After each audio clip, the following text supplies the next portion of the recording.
الله صلى الله عليه وسلم لسلامتنا في الدين والدنيا والآخرة لقضاء ديننا لقضاء حاجاتنا من أبعاد الدنيا والآخرة لتيسير أرزاقنا حلالا طيبا مباركا كثيرا وسع لسعة جسدنا وقلوبنا في أمراضنا وظهر باطنا لدفع البلايا والمياه والفتن والأمراض الأسقام لمن أبينا لمصالحنا لبيتنا أولادنا ذريتنا وجوارنا أصدقائنا وجميع المسلمين والمسلمات المؤمنين والمؤمنات الأحياء منهم الأموات ونزل الإسلام المسلمين بجودك يا الله بشفاعة نبيك يا الله ببركة أوليائك يا الله بأسرار الفاتحة.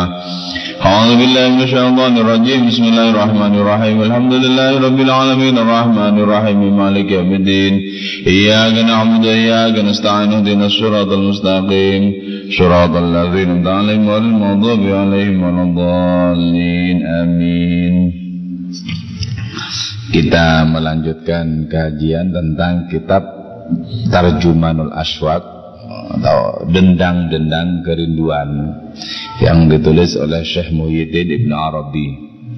Sekarang kita mau menjelaskan puisi-puisi yang dibaca oleh beliau ketika bertawaf di Ka'bah. Jadi muncul rasa yang kuat, cinta yang kuat, hasrat yang kuat kepada Allah Subhanahu wa ta'ala. Kemudian muncul puisi-puisi ini. Dan Ibn Arabi itu mengalami kemabukan rohani, kenikmatan rohani lewat perantara menyaksikan seorang perempuan cantik yang bertawaf juga mengelilingi Ka'bah itu. Jadi ciptaan-ciptaan Allah ini semua bisa menjadi tangga untuk mengantarkan seseorang dekat kepada Allah Ta'ala. Di sini kita kemudian bisa paham kenapa Nabi kita itu bersabda hubbiba ilayya min dunyakum thalathun. Jadi ada 3 hal yang ditakdirkan oleh Allah Ta'ala bagi Nabi untuk dicintai. Yang pertama adalah perempuan. Tentu saja cinta Nabi pastilah cinta transenden. Enggak mungkin cinta yang sifatnya fana imanin. Enggak mungkin, pasti transenden. Sebab Nabi itu adalah orang yang paling suci, asfal asfiya, azkal azkiya. Nah, lewat pintu ini juga kemudian Ibn Arabi itu mengalami transendensi, mengalami kenikmatan rohani, mengalami mengalami kemabukan. Kita mengulas ada 4 puisi. Kalau waktunya nanti cukup bisa diulas semua, kalau enggak kita cicil. Adik sebelah sini kosong. Maju aja. Kalau di desa-desa orang nonton ludruk itu kan di belakang gelap-gelap. Ini kan ngaji lain persoalannya. Laita syi'ri hal darau ayya qalbin malaku. Arti harfiahnya laitani syairtu hal darau. Moga-moga aku bisa merasakan, adakah mereka itu mengetahui hati macam apa yang mereka miliki, ya. Adakah mereka mengetahui hati macam apa yang mereka miliki? Pertama, mereka ini sesungguhnya siapa? Ad-dhamir ya'udu 'alal manaziril ula indal maqamil a'la. Yang disebut dengan mereka itu adalah pemandangan-pemandangan keilahian pada tingkatan rohani tertinggi, gitu ya. Jadi ada orang-orang yang terpukau kepada Allah, terpukau kepada kemahaan Allah Subhanahu wa ta'ala. Allah itu bukan rupa, bukan bentuk. Nah, kalau bukan rupa, bukan bentuk, terpukau kepada apa? Terpukau kepada kemahaannya. Kalau mata kepala kita menangkap bentuk-bentuk dan rupa, tapi kalau mata batin kita menangkap makna, menangkap nilai, menangkap kemahaan. Jadi ada orang itu tercengang-cengang kepada kemahaan Allah, tercengang-cengang kepada kemahaindahan Allah, yang tak tertangkap oleh mata kepala, tapi tertangkap oleh basirah, oleh mata batin. Nah, ketika mereka tersedot, ya, orang-orang yang jatuh cinta kepada Allah Ta'ala itu tersedot oleh sebuah pemandangan keilahian yang menunjuk kepada kemahaan. Muncul kemudian pertanyaan, hati macam apa yang mereka miliki? Maksudnya, hati yang sudah tersedot kepada pemandangan itu, hati macam apa? Ada orang-orang yang melampaui seluruh kehidupan yang fana ini. Jadi tertariknya itu kepada kemahaan Allah Ta'ala, tertariknya itu kepada keindahan Allah Ta'ala. Jadi sesungguhnya kalau kita mengasah rohani kita, mengasah batin kita, kita akan merasakan kita ini sebenarnya masterpiece di dalam kehidupan, ya. Kita ini adalah tuan dari sejarah kehidupan. Karena itu mestinya fokus pandangan kita kepada Tuhan kita, kepada Allah kita, kepada awal dan akhir kita. Sementara ke bawah, kepada alam semesta ini, kita memandang dengan penuh kasih sayang, sebagaimana Allah Ta'ala memandang dengan penuh kasih sayang. Jadi laita syi'ri hal daro ayya qalbin malaku. Oh hatiku, katanya. Oh hatiku, apakah mereka itu mengetahui hati macam apa yang sudah mereka kuasai? Mereka itu adalah al-manazir, ya, pemandangan-pemandangan sangat dahsyat, pemandangan-pemandangan ilahiyat. Jadi kan nggak mungkin hati jatuh cinta, nggak mungkin ada objek yang dicintai, nggak mungkin tidak ada, pasti ada lah, pasti ada. Dalam hidup ini kita mencintai saudara kita, mencintai kekasih-kekasih kita, itu jelas. Yang namanya cinta itu tidak pernah sendirian kok, pernah sendirian. Maka dalam hal ini, kalau dalam batin kita muncul rasa cinta kepada Allah Ta'ala, itu dipastikan Allah pun juga lebih cinta kepada kita. Al-Quran menyebutkan yuhibbuhum wa yuhibbunahu. Yuhibbu mencintai Allah, hum kepada mereka, wa yuhibbuna dan mencintai mereka, hum kepada Allah. Yang namanya cinta itu pasti saling. Tanda-tanda bahwa kita dicintai oleh Allah Ta'ala adalah ada perasaan cinta dalam hati kita kepada Allah Ta'ala. Ada perasaan cinta. Ketika kita sudah menomorsatukan Allah Ta'ala di atas segala-galanya, ketika kegandrungan batin kita lebih kepada Allah dibandingkan kepada apapun, itu tanda-tandanya bahwa Allah juga cinta kepada kita. Dan kita berarti dengan demikian menomorsatukan Allah sebagai maha kekasih. Sebab adanya cinta, pasti di situ ada kekasih. Karena itu pangkat Nabi kita adalah Habibullah, kekasih Allah Subhanahu wa Ta'ala. Nah, di situ tata'asyaku bihal qulub wa tahimu fihal arwah. Ketika orang itu menyaksikan pemandangan-pemandangan ilahiyat, di situ hati orang dengan sendirinya akan asyik, maksud, akan jatuh cinta. Yang pertama. Terus yang kedua, wa tahimu fihal arwah, dan ruh si pecinta ini seperti terhuyung-huyung karena kuatnya beban cinta. Coba ya, gak usah kepada Allah Ta'ala kalau kita baru punya pacar, sepertinya seluruh gerak-gerik kita itu dipenuhi oleh kesadaran tentang pacar itu. Mau apa, apalagi masih baru dan itu diincar-incar dari dulu. Kemudian ketangkep, kena itu ya. Dalam batin tuh, mau apa, mau makan, mau tidur, mau beraktivitas apa, selalu terbayang-bayang rupanya.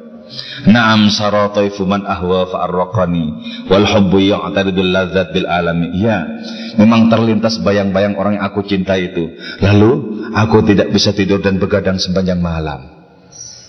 Cinta betul-betul menukar kenikmatan dengan penderitaan. Nah, karena itu kita belajar jatuh cinta kepada Gusti Allah Ta'ala mungkin lewat cara-cara kita bercinta kepada makhluk-makhluknya terlebih dahulu, sebagai proses, sebagai sarana. Enak kalau kita sholat itu getar batin ini adalah getar cinta, enak, nggak akan pernah terburu-buru kita sholat. Allahu Akbar, enak mesra kita, nikmat banget. Ukurannya sholat saja nikmat, udah sip itu udah. Sholat senang, bagus. Tapi kalau masih mengerjakan karena wajib dan kalau tidak dikerjakan mau dipenuhi kelak, masih kurang bagus. Ya enggak masalah, tapi kurang bagus. Sebab apa? Andaikan tidak ada siksa, orang ini tidak akan pernah sholat. Tapi kalau orang cinta, bebas dari segala pamrih. Terus wa ya'malul ahal amal al-ilahiyun. Ketika sudah tersedot oleh al-manazirul ula, oleh pemandangan-pemandangan ilahiyat yang tinggi derajatnya, kedudukannya itu, maka di situ juga wa ya'malul ahal amal al-ilahiyun. Orang-orang yang senantiasa beramal dan amalnya itu hakikatnya adalah amal Allah. Orang itu makin nikmat dengan amal-amal tersebut. Kalau orang seperti ini sholat, orang ini merasakan hakikatnya yang sholat itu Allah sebenarnya. Nah, kenapa? Kok Allah? Bukankah seluruh kebaikan itu milik Allah sebenarnya kan?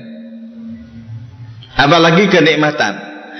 Kita katakan nasi saja milik Allah, minuman milik Allah, segala karunia datangnya dari Allah dan kita hanya dipasrai untuk mengelola itu. Apalagi kenikmatan rohani, apa bukan milik Allah? Ketika orang sudah merasakan nikmat rohani itu sesungguhnya milik Allah Ta'ala, orang ini menjadi al-ummal al-ilahiyun gitu. Orang-orang yang beramal, tapi amal itu sudah dinisbatkan kepada Allah Ta'ala. Ya Allah, Engkaulah yang memberikan kekuatan pada diriku untuk beramal. Engkau pula yang memberikanku kenikmatan ketika aku menyembahmu. Ya Allah, ini siapakah sesungguhnya hakikatnya yang melakukan kebaikan? Aku kata Engkau, rasa-rasanya aku cuma dipakai. Jadi, karena itu ya, Allah itu zat yang maha disembah, tapi juga Allah menjadi bagian di antara kenikmatan orang-orang yang menyembah Allah. Allah itu yang disembah. Tapi ketika orang-orang sholat, Allah muncul di situ untuk memberikan kenikmatan di dalam sholat orang-orang itu. Ketika orang-orang tawaf dengan nikmat, dengan senang hati karena melaksanakan perintah Allah Ta'ala, Allah pun juga menjadi bertajalli, muncul di antara orang-orang yang tawaf itu. Andaikan tidak ada kebersamaan dengan Allah, tak mungkin orang nikmat beribadah kepada Allah, nggak mungkin. Jadi kalau sudah nikmat, ada kebersamaan dengan Allah Ta'ala, ditemani oleh Allah Ta'ala, sehingga nikmat dalam beribadah kepada hadiratnya. Ayat qalbin malaku, yang dimaksud hati itu hati macam apa? Yushiru ilal qalbil kamil al-muhammadi linazadi yang taqyid bil maqamat. Yang disebut dengan hati itu apa? Al-qalbul kamil al-muhammadi, yaitu hati orang yang sempurna, yang memiliki sifat kemuhammadan. Sifat kemuhammadan. Lah hati Nabi itu gimana hati Nabi? Hati Nabi itu cuman menampung Allah loh ya. Kalau hati kita mungkin banyak sekali menampung macam-macam ya. Menampung BlackBerry, macam-macam ditampung dalam hati. Menampung makalah skripsi tidak selesai, banyak yang ditampung lah. Ya. Kalau al-qalbul muhammadi itu, hati yang memiliki sifat kemuhammadan, itu cuma menampung Allah, cuma menampung Allah. Karena itu kemudian beliau bersabda, qalbul mu'min arsyullah, hati orang beriman itu istana bagi Allah sebenarnya. Maksudnya apa? Apa Allah Ta'ala bersemayam di sini? Allah tidak butuh tempat, karena Allah bukan benda. Tapi apa yang dimaksud dengan qalbul mu'min arsyullah, hati beriman adalah istana bagi Allah Ta'ala? Maksudnya adalah yang dikandung oleh hati itu cuman zikir terhadap Allah, cuman menyaksikan Allah dikandung.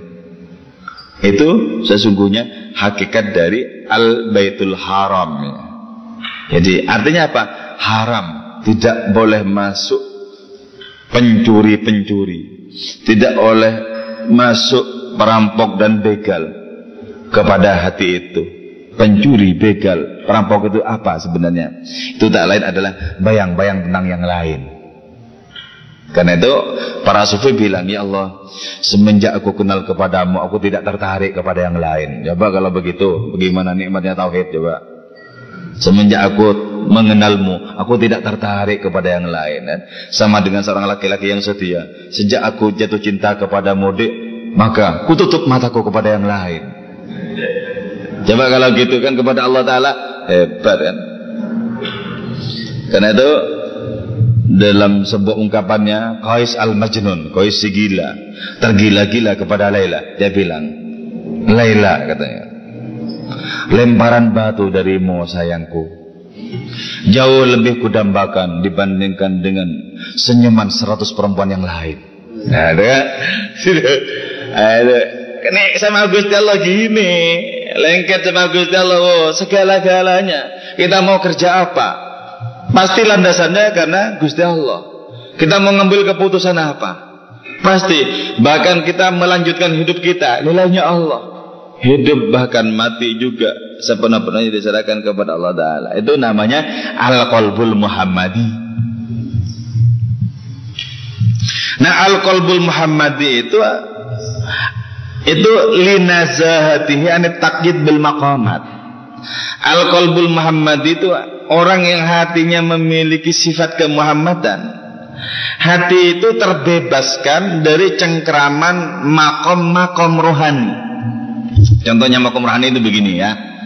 Misalnya orang makomnya sampai di makom syukur. Orang ini setiap saat bersyukur. Apakah dapat karunia atau dapat bencana, bersyukur. Jadi dapat karunia alhamdulillah, terus dapat bencana alhamdulillah, itu syukur terus. Jadi namanya makom. Kalau orang makomnya itu makom ikhlas, setiap saat orang itu ikhlas apapun yang dikerjakan, itu makom.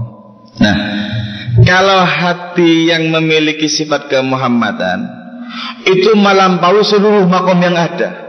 Setiap saat dia ikhlas, setiap saat dia tawakal, setiap saat dia ridho, setiap saat dia syukur, setiap saat dia cinta dan semacamnya. Itu yang berarti terbebaskan dari cengkeraman 1 dan 2 makom, tapi melampaui seluruh makom yang ada.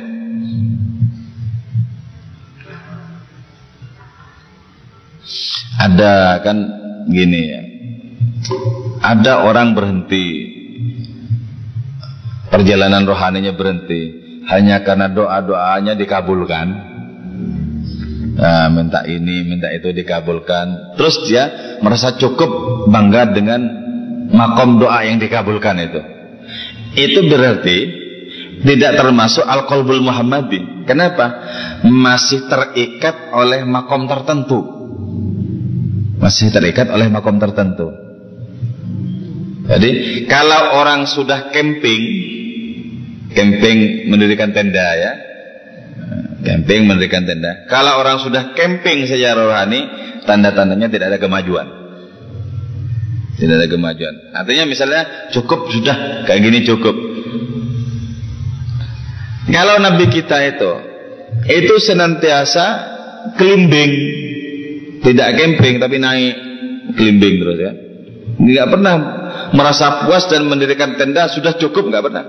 Karena itu setiap saat Nabi itu berdoa, Rabbi zidni ilma, ya Allah tambahkanlah ilmu. Ilmu apa itu? Ilmu keilahian, pengalaman-pengalaman keilahian yang baru. Dan itu tidak ada finishnya, sebab Allah itu tidak ada batasnya. Allah tidak ada batasnya. Terus sabda Nabi, doa Nabi juga, Rabbi zidni tahayyuran, ya Allah tambahkanlah kepadaku kebingungan yang sangat dahsyat itu, ketercengang-cengangan yang dahsyat. Maksudnya tahayyur itu kan kalau dalam pemahaman umum itu negatif ya. Masa orang tercengang-cengang bingung itu kan negatif. Tidak. Dalam konteks hadis ini, dalam konteks doa Nabi ini, yang dimaksud tahayyur itu, Nabi mengalami bingung dan nikmat ketika berhadapan dengan pengalaman-pengalaman rohani yang baru. Dan pengalaman rohani Nabi itu senantiasa baru. Misalnya begini, tadi salat Isya ya, sama salat Isya dengan yang kemarin, bacaannya sama, gerakannya sama, tapi nikmatnya tidak sama. Sudah mengalami pendakian, sudah lebih senang lagi. Karena itu konsep dalam Islam, hari ini harus lebih baik ketimbang kemarin, dan besok wajib lebih baik ketimbang hari ini, naik terus. Jadi nggak boleh camping kalau dalam Islam itu. Yang boleh climbing naik terus. Kalau camping saja tidak boleh, apalagi jatuh, makin nggak boleh. Apalagi jeblok, makin nggak boleh. Naik.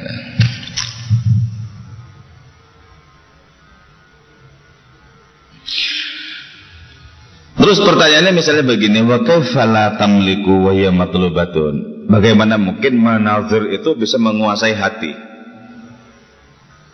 Kan? Orang tergila-gila, orang sangat gandrung, sangat senang, orang menikmati tingkatan rohani yang tinggi, menyaksikan kemahaan Allah, menyaksikan keindahan Allah. Bagaimana mungkin pemandangan itu bisa menguasai hati? Misalnya, pertanyaannya seperti itu. Ya pasti. Kenapa? Wahia matlubatun, karena al-manazir itu memang merupakan bagian dari pencarian hati. Setelah orang mengalami seperti ini, pengen mengalami berikutnya. Jadi sensasi-sensasi itu diinginkan. Itu juga terjadi di alam-alam kenyataan. Kalau kita sudah menemukan yang baru, terus beberapa saat kita menikmati, setelah itu kan ingin yang baru lagi. Nah, jadi ada petualangan-petualangan. Nah, dalam wilayah rohani juga petualangan itu dahsyat. Jadi kalau orang sudah senang sholat, dia akan nambah lagi. Senang sholat akan nambah lagi begitu. Karena itu ya, Nabi kita itu sampai bengkak loh kakinya. Padahal sudah dijamin pasti surga itu. Pasti surga. Dijamin orang terdekat dengan Allah Ta'ala. Tapi kenapa kok sepertinya repot-repot? Udah jelas ada jaminan. Loh, bukan memaksakan diri, itu senang kok. Jadi kalau untuk sesuatu yang disenangi, untuk sesuatu yang dicintai, berbagai macam penderitaan itu tidak ada artinya apa-apa untuk menebus kekasih tadi. Berbagai penderitaan juga misalnya. Jadi kalau orang misalnya, orang yang suka mabuk, suka wine dan kecanduan, itu akan bisa menjual apa saja, yang penting tetap berlangsung mabuk-mabuk ini. Itu ya hal yang negatif ya, hal yang negatif. Sama orang pernah kesemsem Gusti Allah, pernah nikmat, akan senantiasa minta lagi. Karena itu dalam puisinya Maulana Rumi, tambahkan anggur kepada gelas rohaniku, oh Saki, tambahkan anggur katanya. Jadi maksudnya anggur bukan anggur yang haram, itu bukan. Maksudnya itu anggur rohani. Tambahkan anggur lagi, tambahkan anggur lagi. Sudah kugadaikan segala yang bisa kugadaikan, sudah kujual segala yang bisa kujual untukmu, wahai Allah Maha Kekasihku. Jadi ini ungkapan tentang penyerahan segala-galanya kepada Allah Ta'ala dalam kehidupan ini. Artinya apa? Wajib apapun yang diserahkan, yang dikaruniakan kepada kita oleh Allah Ta'ala, kita orientasikan kembali kepada hadiratnya. Dari mana wujud kita? Dari sana. Untuk apa kalau tidak untuk kita hadapkan ke sana? Dari mana umur kita? Dari Allah. Untuk apa kalau tidak dipakai ke sana? Untuk apa kalau ilmu kita tidak dipakai ke sana? Untuk apa pula segala kekayaan tidak kita pakai ke sana? Untuk apa? Segala-galanya orientasinya ke sana. Jadi orang seperti ini di pasar seperti masjid. Bukan pasarnya berubah jadi masjid, tapi husuknya di pasar tidak kalah dengan husuknya di masjid. Tapi kalau orang isinya hatinya macam-macam, masjid kayak pasar. Jadi cuma kelihatannya Allahu Akbar, saya rendah-rendah, bergemuruh dalam hati, ini macam-macam, ini itu, ini macam. Jadi tidak kalah ramainya dengan pasar. Cuman lahirianya masjid Sudirman, lahirianya. Tapi sininya nggak kalah bergemuruh. Tapi bagi orang yang hatinya cuma menampung kehadiran Allah Ta'ala, pasar, itu kayak masjid itu sudah. Jadi nikmat. Di mana-mana menyaksikan kemahaan Allah Ta'ala, di mana-mana kemahakuasaan Allah Ta'ala itu senantiasa disaksikan, berpendar-pendar. Ya Allah, ya Allah, ya Allah, Engkau betul maha dekat kepadaku dibandingkan dengan apapun yang terdekat kepadaku. Ketika Engkau berfirman, wa nahnu aqrabu ilaihi min hablil warid, aku sekarang alhamdulillah merasakan firman itu. Jadi ada orang paham ayat, ada orang merasakan ayat. Jarak antara paham dan merasakan jauh. Sama antara jarak tahu dan merasakan itu jauh. Kalian yang bujang-bujang kan sudah tahu toh teori pernikahan. Tapi ketika tidak merasakannya, kan percuma ilmu itu. Karena itu kalau ilmu para nabi itu ilmu zauk namanya, ilmu rasa. Tidak satupun nabi berbicara tentang ilmu teori. Itu loh. Jadi makanya kadang kalau ilmu teori itu disinggung, itu disindir-sindir oleh Al-Quran. Kamathalil himari yahmilu asfaro, katanya. Seperti keledai yang mengkotong kitab-kitab. Oh, banyak kitabnya, tapi nggak masuk ke rasa. Banyak ilmu pengetahuannya, nggak masuk ke rasa. Kutipannya juga banyak, nggak masuk di rasanya. Itu apa? Itu kamathalil himari yahmilu asfaro. Keledai mengangkut kitab sebanyak-banyaknya. Tanyakan, gimana teori Darwin? Nggak paham keledai itu.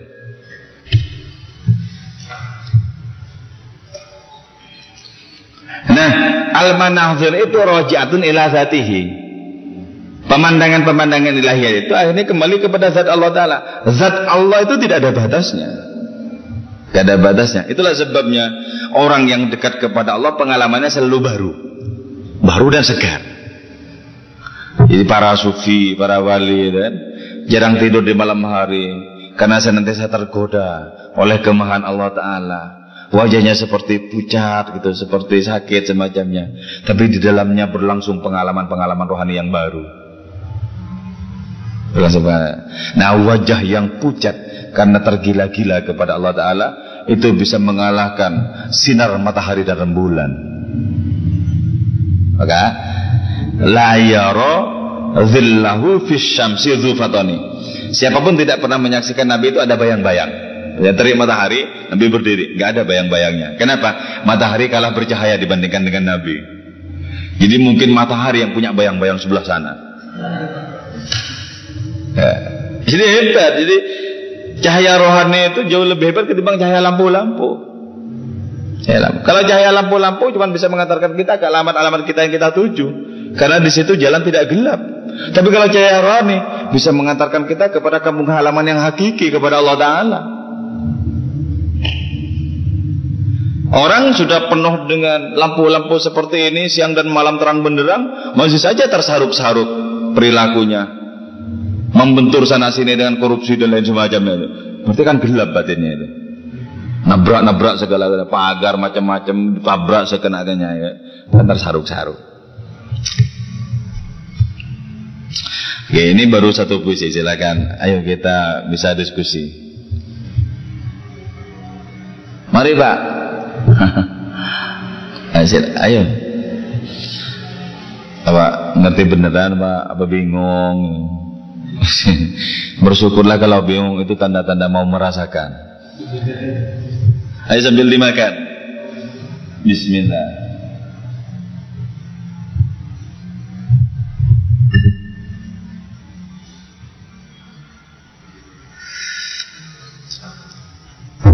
Alhamdulillah.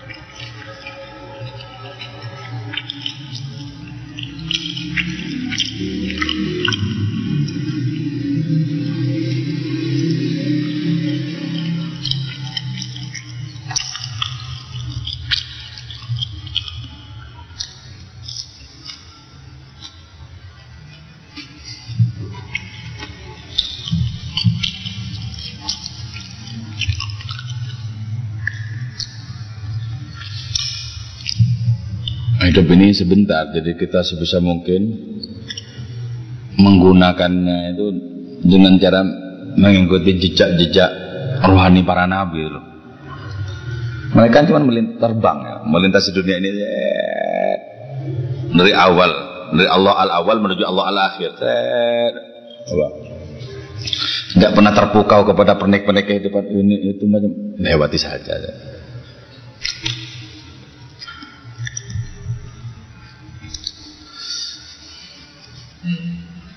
Ya.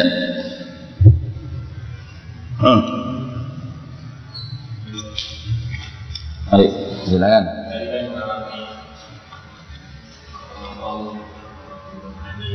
Ya.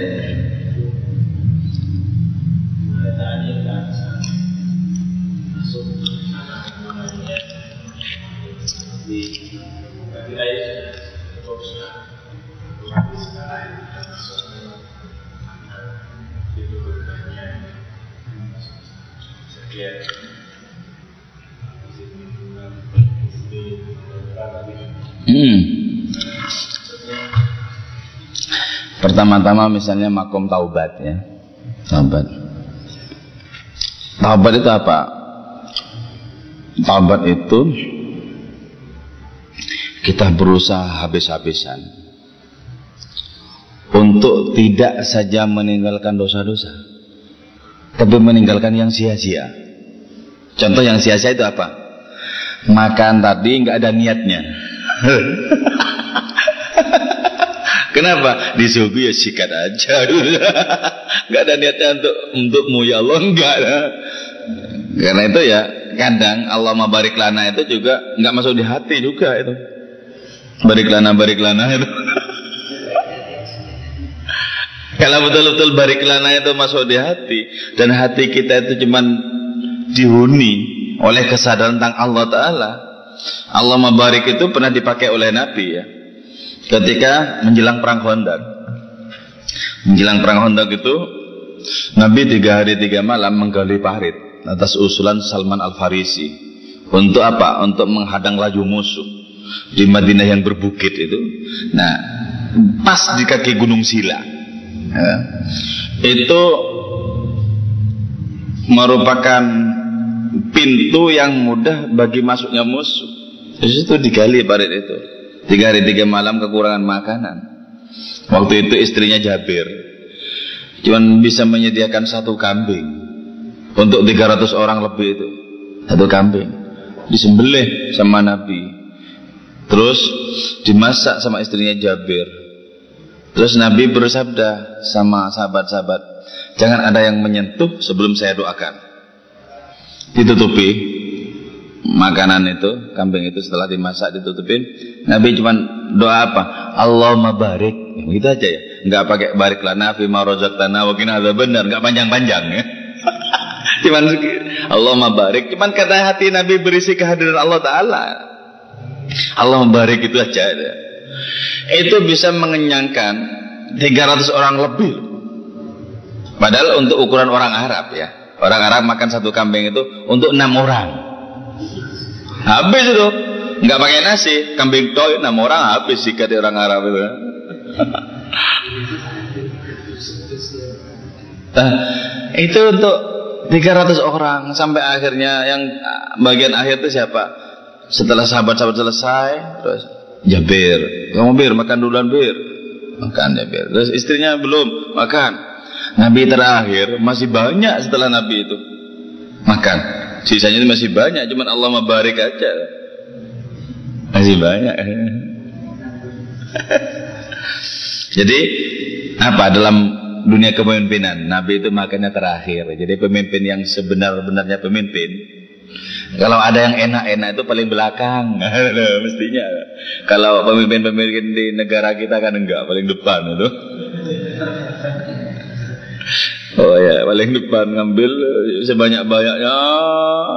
Nanti ya untuk sekedar pencitraan lah.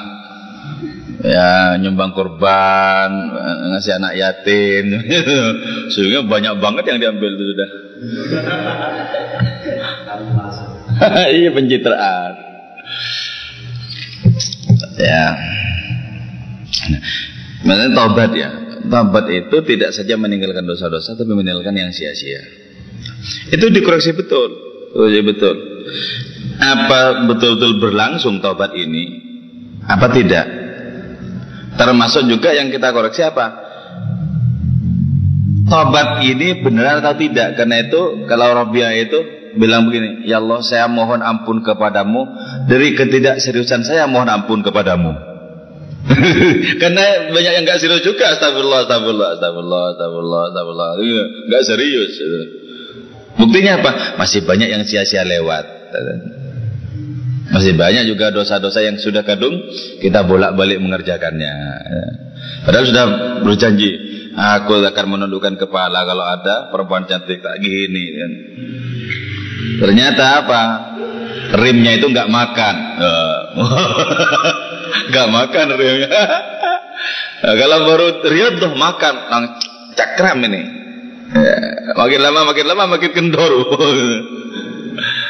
Akhirnya apa? Menjadi pintu bagi syahwat. Itu yang. Jadi makom itu diusahakan diriyadhoi biar bisa dialami. Dan orang bisa merasakan ini serius atau prosentasenya masih seberapa. Itu bisa dialami itu. Bisa dialami. Orang misalnya jatuh cinta kepada Allah Ta'ala, itu juga bisa dirasakan. Betul jatuh cinta atau masih ada tandingan-tandingan. Kan bisa merasakan. Oh hati kita kok. Maka dzabal fuadu ma ra'a. Ini tahu sesungguhnya. Kalau kita bohong, hati kita tahu ini bohong gitu. Tapi kalau terus-terusan lama-lama juga nggak bisa tahu juga hatinya itu. Karena sudah tertimbun sekian banyak.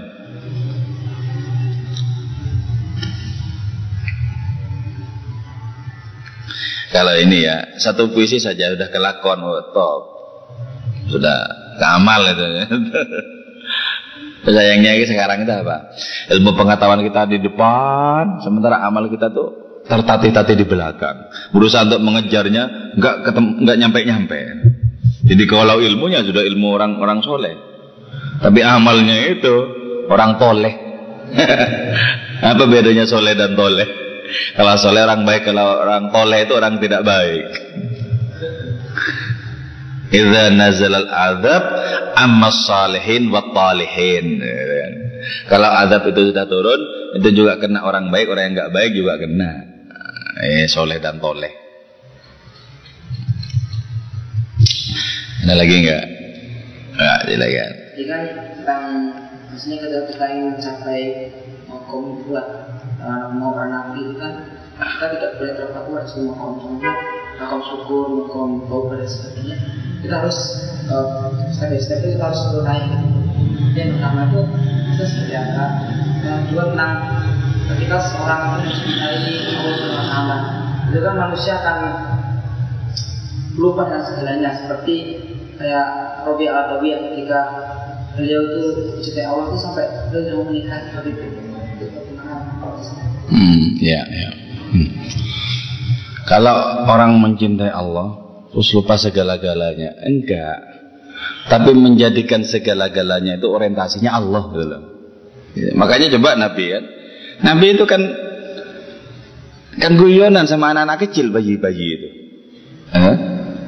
Bahkan disebutkan dalam sirah itu ya, setiap Nabi bepergian, pulangnya itu pasti nyambangi anak-anak kecil. Guyonan sama anak-anak kecil. Nabi juga perhatian sama budak-budak itu kan. Itu berarti kalau hati berisi Allah sepenuh-penuhnya, maka semua perbuatan itu orientasinya Allah. Tidak ada yang untuk pamrih apapun. Bahkan Nabi tidak mengharapkan baik surga maupun kesenangan di dunia ini. Di saking kuatnya hati mengandung kehadiran Allah Subhanahu wa taala. Kalau Rabi'ah tidak menikah itu ya, kalau Rabi'ah tidak menikah itu jalur rohaninya, itu jalur rohani seperti Nabi Isa. Nabi Isa itu juga nggak punya istri loh. Terus jalurnya seperti Nabi Ilyas, Nabi Musa ya ada istrinya. Apalagi Nabi Sulaiman 100. Nabi Ilyas itu nggak punya istri, Nabi Isa nggak punya istri. Terus Nabi Yahya nggak punya istri, Nabi Khidir nggak punya istri. Nah, kalau jadi rohani seperti itu ya memang orang nggak punya selera kepada lain jenis, nggak punya selera. Itu pengecualian ya, karena setiap ketentuan Allah itu ada pengecualiannya. Jadi memang nggak tertarik itu loh. Kalaupun dipaksakan menikah ya nggak ngapa-ngapain juga itu. Jadi malah buang-buang itu toh, buang-buang ke KUA, buang-buang biaya, nggak ngapa-ngapain itu. Jadi Rabi'ah itu juga ini loh, orang yang aktivitas sosialnya itu tinggi. Rabi'ah itu tidak pernah mengunci pintunya, dibuka pintu Rabi'ah itu selama 24 jam terus-terusan. Siapa saja boleh datang. Rabi'ah itu paling perhatian untuk apa? Untuk menolong orang semacamnya. Tapi dalam perkara menikah itu memang tidak punya itu ya. Tidak punya hasrat sama sekali. Nah, kalau kalian mau jadi Rabi'ah yang laki-laki, ya kalau betul-betul nggak punya hasrat, nggak apa-apa. Tapi kalau masih bergejolak ya tetap cari yang benar, menikah biar teredam gejolaknya kan gitu. Nah, jangan pacaran-pacaran yang nggak benar itu nggak boleh itu. Belum apa-apa udah digandeng, dicubit-cubit. Wah. Jangan, itu nggak boleh. Mending ya model cara santri zaman dulu kan gitu. Lihat cocok, datangi orang tuanya itu kan. Datangi orang tuanya. Terus syukur-syukur bisa menentukan tanggal. Enggak usah khawatir kalau sekarang kan. Kalau tidak sarjana, tidak bekerja, takut mau ngelamar orang. Loh, orang menikah itu menjadi kaya kok malah takut. Menikah itu jalannya rezeki kok takut. Terus juga, makanya sekarang itu juga sama, mertua-mertua itu juga gitu. Tanya orang-orang datang melamar anaknya itu bilang, pekerjaannya apa itu? Meten-meten. Ada teman saya itu kan pekerjaannya menulis di koran itu loh, nulis cerpen, nulis artikel, nulis puisi macam-macam. Itu ngelamar orang Temanggung teman saya itu. Sampai di situ, ketika ngelamar tanyain sama mertuanya, pekerjaanmu apa? Saya penulis. Oh, carik maksudnya. Dikira carik desa itu.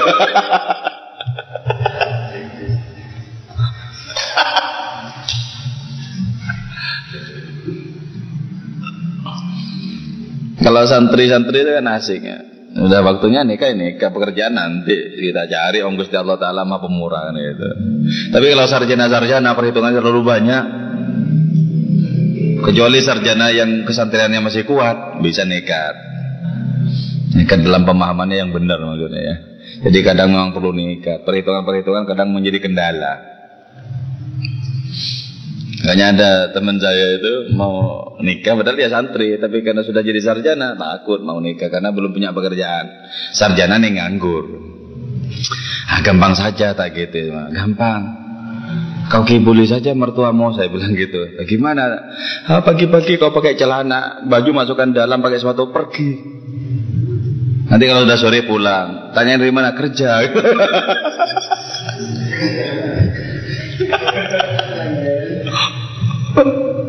Tapi nanti kalau ketahuan kena pasal itu. Guyonan. Ada lagi ya? Apa yang pertama ya lupa ya?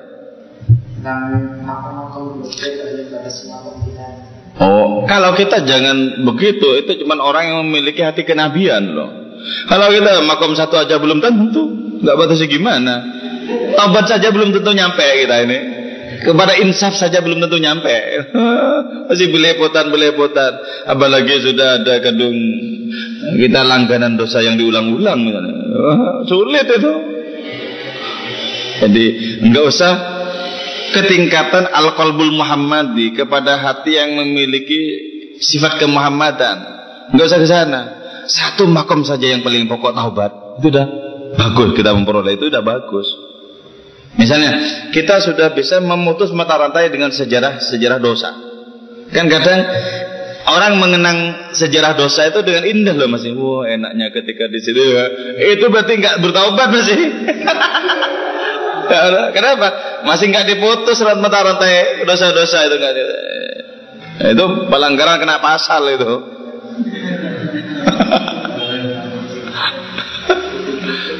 Jadi masih kedang mau tidur pas sendirian, diingat ketika ke pantai kemana, wow. Itu keruh berarti masih belum bertobat, belum insaf.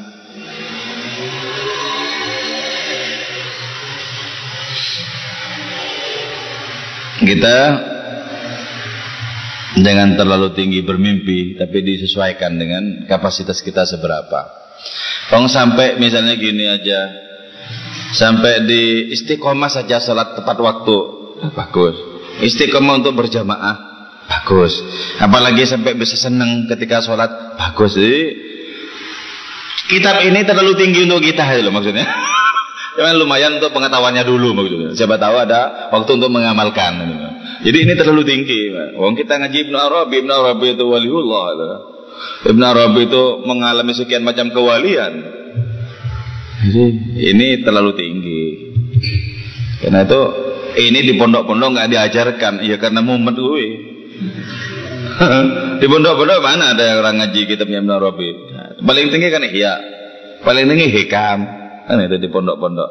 Ibnu Arabi apa Rumi nggak dikaji, nggak dikaji. Nanti kalau bikin mumet siapa tanggung jawab? Nah, aku juga nggak tanggung jawab kalau kalian gila.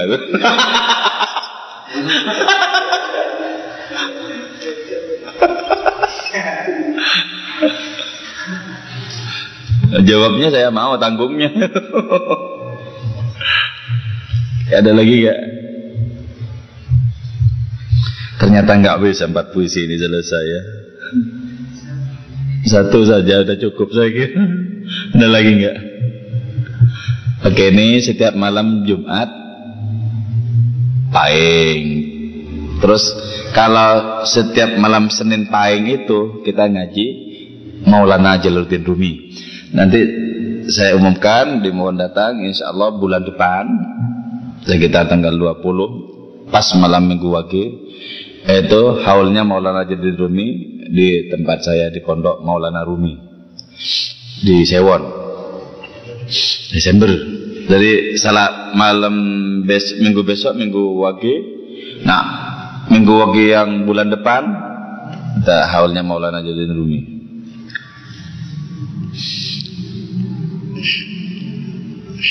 Banyak nanti penari-penari Maulawinya. Besok malam Minggu Wage monggo datang juga, sama ada sekitar 4 penari Maulawinya Sewon. Sampai nanti mau ngelanjutkan ngaji Rumi, nanti jam-jam satuan itu ngaji Masnawi Rumi di tempat saya sampai subuh. Jadi ini cuma pengantar saja ini. Nanti ngaji lagi, tapi kitabnya bukan ini. Nanti Masnawi setiap malam Jumat jam satuan sampai subuh itu ngaji Masnawi. Kalau malam Minggu jam satuan sampai subuh itu ngaji Syarah Hikam. Jadi kita belajar ngapeli Gusti Allah ya. Jadi jangan gimana ngapeli ya enggak benar ya. Jadi kita belajar begadang. Sebab apa? Para pecinta itu ditakdirkan untuk bisa menikmati begadang. Kalau begadang yang di warung kopi banyak, di Mato itu di Belanda. Oh iya, begadang yang benar. Kalau begadang yang main kartu ya banyak.